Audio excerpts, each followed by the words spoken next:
লেখিকা বর্ষা ঘোষের সন্দেহ। রান্নাঘরে তখন কড়াইয়ে মাছের ঝোল ফুটছিল। অন্যমনস্কভাবে গ্যাস ওভেনের সামনে দাঁড়িয়েছিল তৃষা। চোখ দুটো স্থির হয়েছিল ফুটতে থাকা ঝোলের দিকে, অথচ মনটা যেন অনেক দূরে কোথাও হারিয়ে গিয়েছিল। পেছন থেকে মান্দার গলা শুনে হঠাৎ যেন সম্বিত ফিরল তার। বৌদিমণি, কি হলো গো, কিছু ভাবছো? আরে আরে, গ্যাসটা বন্ধ করো, দেখো ঝোলটা তো তলায় লেগে যাবে।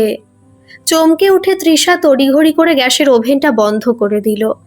মান্দা কিছুক্ষণ চুপ করে তৃষার মুখের দিকে তাকিয়ে রইল, তারপর নরম গলায় বলল, বৌদিমণি, তুমি বরং একবার বাপের বাড়ি থেকে ঘুরে এসো না। কাল থেকে তোমাকে কেমন অস্থির দেখাচ্ছে। তুমি গেলে আমি এদিকটা সামলে নেব, তোমাকে এত চিন্তা করতে হবে না। তৃষা একটা দীর্ঘশ্বাস ফেলল। আমার খাবারটা দিয়েছো? অফিসে লেট হয়ে যাচ্ছে। দিচ্ছি তো, তুমি বসো। তড়িঘড়ি করে খাবার টেবিলে বেড়ে দিল মান্দা। তারপর তৃষা নিজের জন্য একটু খাবার নিয়ে পাশে বসলো। তাকেও তো অফিসে বেরোতে হবে। খাবার শেষ করে অফিসে বেরোনোর আগে তৃষা আবার রান্নাঘরের দিকে তাকিয়ে বলল, মান্দাদি, মাছের ঝোলটা হয়ে গেছে। তুমি বরং বাবুর জন্য একটু চিকেন স্টু বানিয়ে রেখো। জ্বর হয়েছে, মুখে কোনো রুচি নেই। তুমি বানিয়ে দিলে ও কিন্তু খেয়ে নেবে। তারপর একটু থেমে বলল, আর সময় মতো মাকে খাবারটা দিয়ে দিও। মান্দা মৃদু হেসে বলল, তোমায় চিন্তা করতে হবে না, তুমি নিশ্চিন্তে অফিসে যাও। মান্দার কথায় তৃষার বুকটা হালকা হয়ে গেল। এই মানুষটার ওপর ভরসা করতে পারা যেন তার জীবনের সবচেয়ে বড় আশীর্বাদ।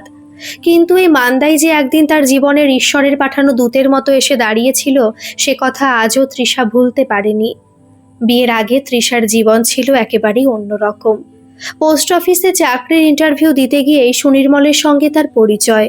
প্রথমে বন্ধুত্ব, তারপর ধীরে ধীরে সেই বন্ধুত্ব ভালোবাসায় পরিণত হয়। দুজনেই তখন চাকরির চেষ্টা করছিল। কিছুদিনের মধ্যে তৃষার পোস্ট অফিসে এবং সুনির্মলের একটি স্কুলে চাকরি হয়ে যায়। দুই বাড়ির সম্মতি নিয়ে ধুমধাম করে তাদের বিয়ে হয়েছিল। তবে বিয়ের আগে সুনির্মল তৃষাকে একটা কথা স্পষ্ট করে জানিয়েছিল, তার মা নমিতা দেবী দীর্ঘদিন ধরে অসুস্থ, কোনো রকমে হেঁটে বাথরুম পর্যন্ত যেতে পারেন। খাওয়া, ওষুধ, স্নান থেকে শুরু করে প্রায় সমস্ত কাজেই অন্যের সাহায্য দরকার। তৃষা সবটা জেনেই বিয়েতে রাজি হয়েছিল।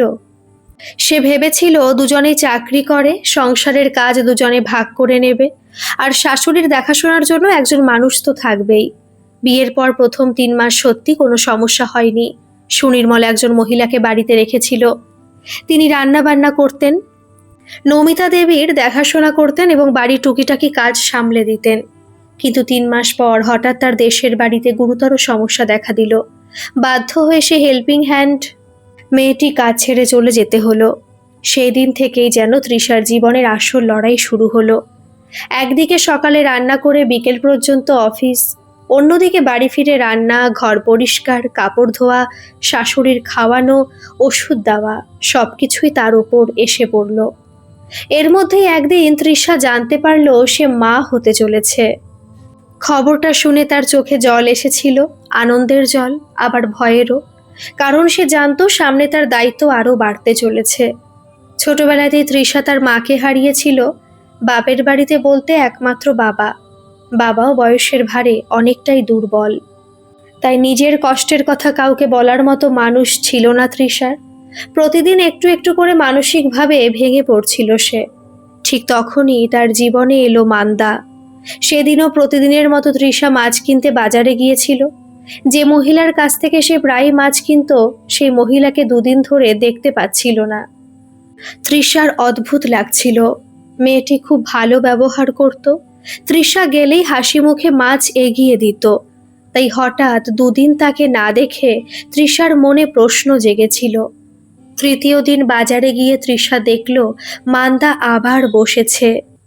তৃষা কাছে গিয়ে বলল, আরে মান্দা, আমি তো ভাবছিলাম তোমার কোনো অসুবিধা হয়েছে, 2 দিন তোমাকে দেখিনি। মান্দা মুখ নিচু করে রইল। তৃষা লক্ষ্য করল তার চোখে জল। কি হয়েছে? তোমার অসুবিধা না হলে আমায় বলতে পারো। মান্দা প্রথমে কিছু বলতে চাইছিল না, তারপর চোখ মুছতে মুছতে বলল, আর কি বলবো বৌদি, আমার কপালটাই খারাপ। ধীরে ধীরে মান্দা তার জীবনের কথা তৃষাকে জানালো। তার স্বামী মদ খেত, প্রতিদিন রাতে মদ খেয়ে বাড়ি ফিরে তাকে মারধর করত। বস্তির ছোট্ট একটা ঘরে ছেলে নিয়ে কোনো রকমে দিন কাটতো তাদের। সেদিনও মদ খেয়ে এসে স্বামী তার সঙ্গে ঝগড়া করেছিল। সেই ঝগড়ার পর থেকেই লোকটা নিখোঁজ। কোথায় গেছে, বেঁচে আছে কিনা কিছুই জানে না মান্দা। একটা ছোট ছেলেকে নিয়ে একা সংসার চালানো তার পক্ষে অসম্ভব হয়ে উঠেছিল। এই মাছ কটা বিক্রি করে যা পাই তাতে তো দুবেলা ভাত জোটে না বৌদি। ছেলেটাকে মানুষ করব কি করে সেটাই বুঝতে পারছি না। তৃষা সেদিন আর কিছু বলেনি, কিন্তু বাড়ি ফেরার পর সারা রাত মান্দার কথাগুলো তার মাথায় ঘুরতে লাগলো। পরদিন বাজারে গিয়ে তৃষা মান্দাকে বলল, মান্দা, একটা কথা বলবো, কিছু মনে করো না যেন। বলো বৌদি। আমি এমন একজন মানুষ খুঁজছি যে সব সময় বাড়িতে থাকবে, আমার শাশুড়ি মায়ের দেখাশোনা করবে, ঘরের কাজেও একটু সাহায্য করবে। তুমি যেহেতু কাজ খুঁজছো, তুমি কি এই কাজটা করতে পারবে? মান্দা যেন বিশ্বাসই করতে পারছিল না। আমি পারবো বৌদি, তুমি যদি আমাকে কাজটা দাও আমি মন দিয়ে করব। সেই দিন থেকে মান্দা তার ছেলেকে নিয়ে তৃষাদের বাড়িতে চলে এলো। দোতলা বাড়ির নিচের তলায় একটি ঘর মান্দা ও তার ছেলের জন্য ঠিক করে দিল তৃষা। তারপর থেকে বদলে গেল তৃষার জীবন। মান্দা ঘরের কাজ সামলাতে লাগলো, নমিতা দেবীর খাবার ওষুধের খেয়াল রাখলো। তৃষা অফিসে নিশ্চিন্ত মনে যেতে পারত। এমনকি তৃষার গর্ভাবস্থার পুরো সময়টাতেও মান্দা তাকে নিজের মেয়ের মতো আগলে রেখেছিল। তৃষার সন্তান জন্মানোর পরও রাত জেগে বাচ্চার কান্না শুনে ছুটে এসেছে মান্দা। তৃষা যখন ক্লান্ত হয়ে পড়েছে তখন নিজের হাতে তাকে খাবার তুলে দিয়েছে। বছর কেটে গেছে, মান্দার ছেলেটাও এখন ভালো স্কুলে পড়ে। তৃষার ছেলে বিল্টুর বয়স 5 বছর। মান্দা এখন শুধু এই বাড়ির কাজের মানুষ নয়, এই পরিবারেরই একজন হয়ে উঠেছে।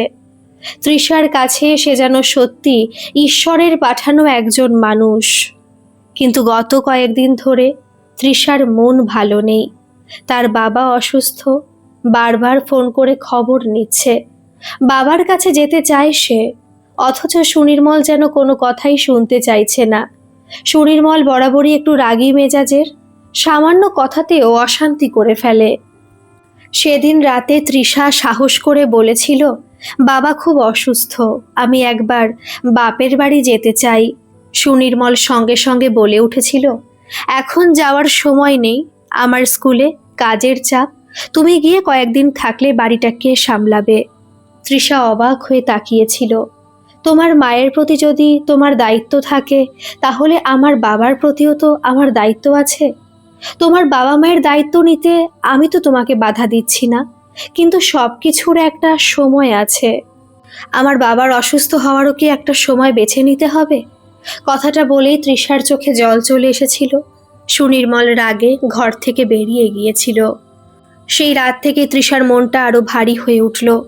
আর আজ সকালে রান্নাঘরে দাঁড়িয়ে থাকতে থাকতে বাবার কথা মনে পড়েই চোখের জল আটকে রাখতে পারেনি সে। মান্দা সবটাই বুঝেছিল, তাই বলেছিল, তুমি বরং একবার বাপের বাড়ি থেকে ঘুরে এসো। তৃষা জানতো মান্দা থাকলে বাড়ির কোনো চিন্তা নেই, কিন্তু তার আসল চিন্তা ছিল অন্য জায়গায়। সুনির্মল কি তাকে সত্যি বুঝতে চাইছে না? যে মানুষটির জন্য সে নিজের সমস্ত স্বপ্ন, নিজের স্বাচ্ছন্দ্য, এমনকি নিজের বাবার কাছ থেকেও দূরে থেকেছে, সেই মানুষটি আজ তার বাবার অসুস্থতার সময় পাশে দাঁড়াতে চাইছে না। অফিসে যাওয়ার আগে দরজার কাছে দাঁড়িয়ে তৃষা একবার পিছন ফিরে তাকালো। মান্দা তখন বিল্টুর জন্য টিফিন গুছিয়ে দিচ্ছে। মনে হলো এই বাড়িতে তার হয়ে কেউ একজন সত্যিই আছে, কিন্তু সেই মানুষটি তার স্বামী নয়। আর ঠিক তখনই টেবিলের উপর রাখা সুনির্মলের ফোনে একটা মেসেজ এলো। তৃষা ফোনের স্ক্রিনে চোখ পড়তেই থমকে গেল। মেসেজটা ছিল এমন একজন মানুষের কাছ থেকে যার নাম সে বহু বছর ধরে ভুলে থাকার চেষ্টা করেছে। আর সেই একটি মেসেজই যে তৃষার সাজানো সংসারের ভিতটা নাড়িয়ে দিতে চলেছে, তখনও সে তা জানত না। সুনির্মল তৃষার কথাগুলো শুনে ছেলের বইয়ের দিকে তাকিয়ে রইল, যেন তৃষার চোখের দিকে তাকানোর সাহসটুকুও তার নেই। তৃষা ধীরে ধীরে কফির কাপটা টেবিলের ওপর রেখে বলল, আমি তোমাকে কোনোদিন অকারণে সন্দেহ করিনি সুনির্মল, কিন্তু গত কয়েকদিন ধরে তোমার আচরণ আমাকে বাধ্য করছে প্রশ্ন করতে। ওই মেসেজটা কে করেছিল? আর সেদিন তুমি অফিসের দিকে না গিয়ে কোথায় গিয়েছিলে? সুনির্মল এবার ছেলের মাথায় হাত বুলিয়ে বলল, বিল্টু, তুমি একটু পাশের ঘরে গিয়ে পড়ো তো বাবা। বিল্টু বই হাতে নিয়ে চলে গেল। ঘরে তখন শুধু তৃষা আর সুনির্মল। সুনির্মল কিছুক্ষণ চুপ করে থেকে বলল, সব কিছুর উত্তর এখন দেওয়া সম্ভব নয়। তৃষার বুকটা কেঁপে উঠল। কেন? কারণ কিছু সত্যি সময়ের আগে জানলে পরিস্থিতি আরও খারাপ হয়ে যেতে পারে। আমার জন্য? সুনির্মল কোনো উত্তর দিল না। তৃষা এবার একটু কাছে এসে বলল, 5 বছর ধরে তোমার সঙ্গে সংসার করছি, তোমার সুখ দুঃখে পাশে থেকেছি, তোমার মাকে নিজের মায়ের মতো দেখেছি। আমাদের একটা সন্তান আছে। তুমি যদি কোনো সমস্যায় থাকো আমি তোমার পাশে দাঁড়াবো, কিন্তু তুমি যদি আমাকে অন্ধকারে রাখো তাহলে আমি কিভাবে তোমার পাশে দাঁড়াবো? সুনির্মল তৃষার দিকে তাকালো, তার চোখে ক্লান্তি। আমি তোমাকে কষ্ট দিতে চাই না, কিন্তু তুমি আমাকে অন্ধকারে রেখে আরো বেশি কষ্ট দিচ্ছ। কথাটা শুনে সুনির্মল মাথা নিচু করল। তারপর হঠাৎ বলল, তুমি কি সত্যি জানতে চাও? তৃষার বুকের ভেতরটা ধক করে উঠল। হ্যাঁ। সুনির্মল কিছু বলার আগে তার ফোন বেজে উঠল। স্ক্রিনে কার নাম ভেসে উঠেছে তৃষা স্পষ্ট দেখতে পেল না, কিন্তু সুনির্মলের মুখের রং মুহূর্তেই বদলে গেল। সে ফোনটা নিয়ে বারান্দায় চলে গেল। তৃষা দূর থেকে দাঁড়িয়ে সব দেখল। সুনির্মল খুব নিচু গলায় বলছিল, এখন নয়, আমি অফিসে পৌঁছে তোমাকে ফোন করছি। একটু থেমে বলল, না, ও কিছু জানে না। তৃষার বুকের ভেতরটা মোচড় দিয়ে উঠল। ও কিছু জানে না? কি জানে না সে? কার কথা বলছে সুনির্মল? সুনির্মল অফিসে চলে যাওয়ার পর তৃষা অনেকক্ষণ চুপ করে বসে রইল। তার মনে হচ্ছিল সে যেন নিজের সংসারের মধ্যেই একজন অপরিচিত মানুষ হয়ে গেছে।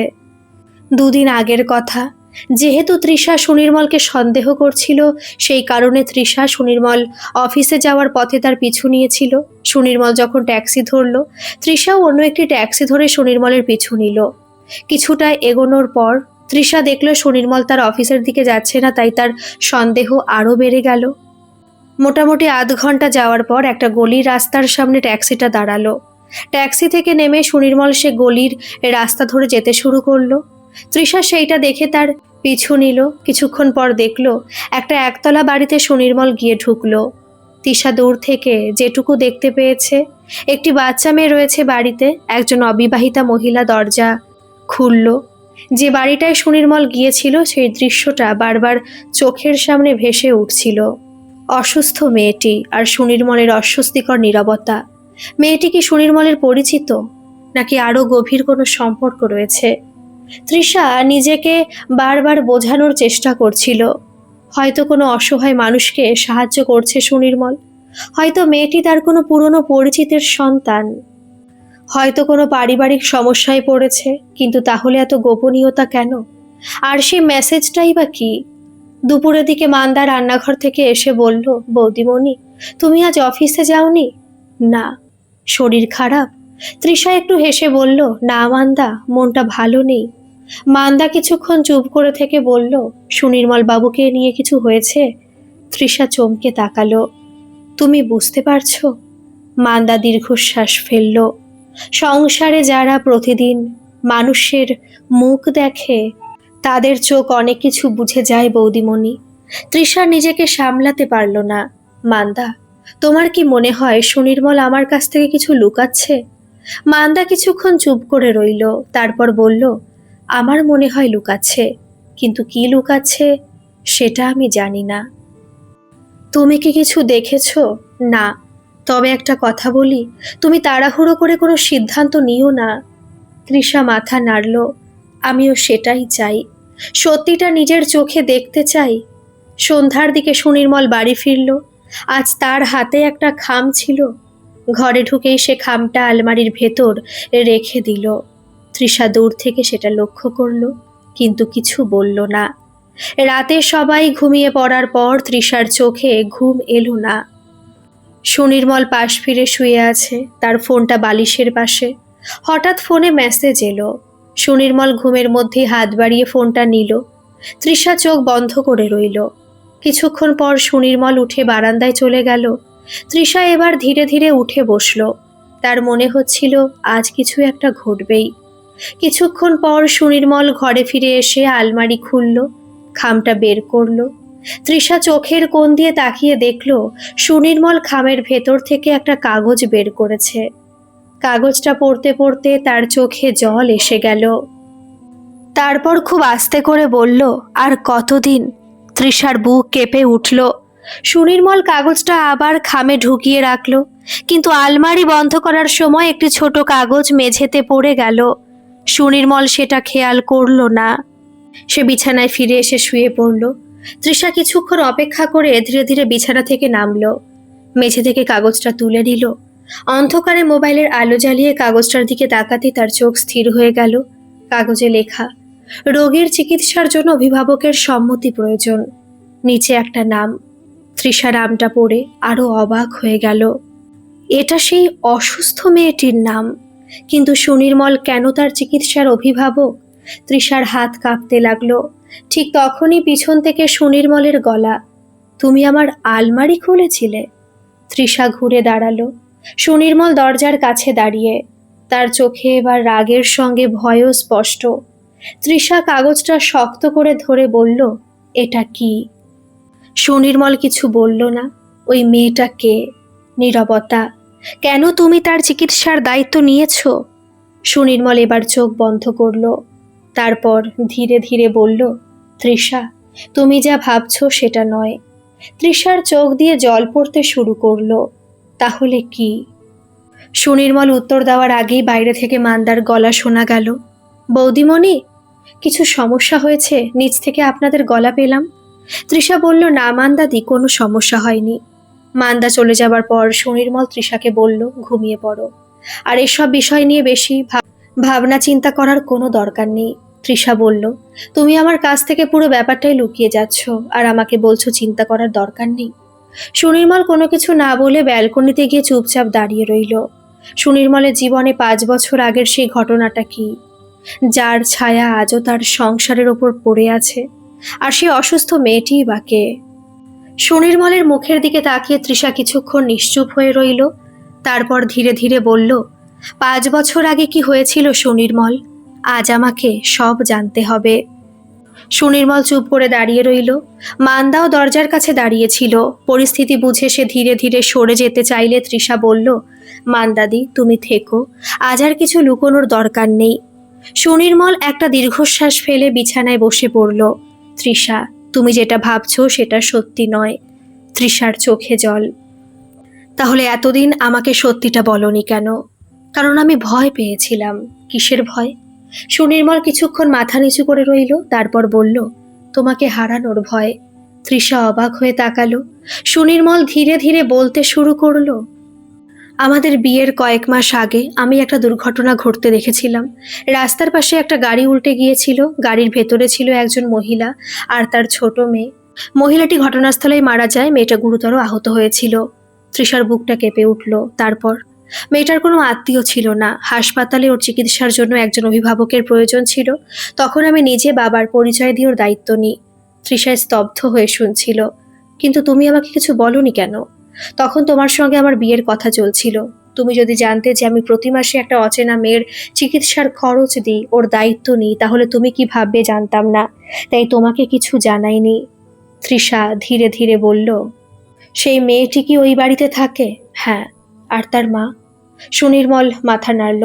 ওর নিজের মা নয়। দুর্ঘটনার পর হাসপাতালে যে নার্স ওকে দেখাশোনা করতেন, সেই মহিলাই পরে মেয়েটাকে নিজের বাড়িতে নিয়ে যান। তখন থেকে আমি ওদের সাহায্য করে আসছি। তৃষার চোখে জল চলে এলো। তাহলে মেয়েটা এত অসুস্থ কেন?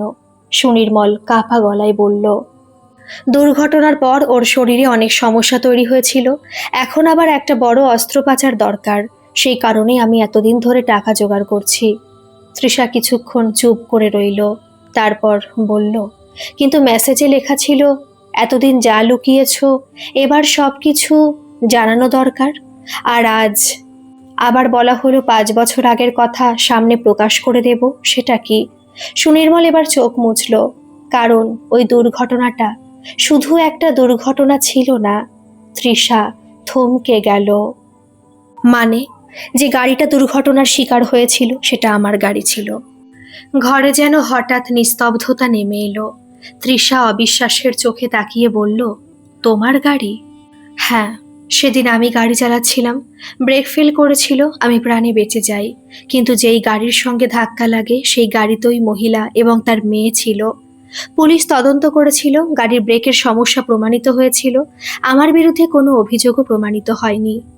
কিন্তু আমি নিজেকে কখনো ক্ষমা করতে পারিনি, তাই মেয়েটার দায়িত্ব নিয়েছিলাম। তৃষার চোখ দিয়ে অশ্রু গড়িয়ে পড়ল। তাহলে আমাকে বিয়ে করার সময়ও তুমি এই কথাটা লুকিয়েছিলে? হ্যাঁ, এটাই তোমার সবচেয়ে বড় ভুল। সুনির্মল মাথা নিচু করল। জানি। তৃষা কিছুক্ষণ চুপ করে থেকে বলল, তুমি আমাকে বিশ্বাস করনি। তুমি ভেবেছিলে সত্যিটা জানলে আমি তোমাকে ছেড়ে চলে যাব।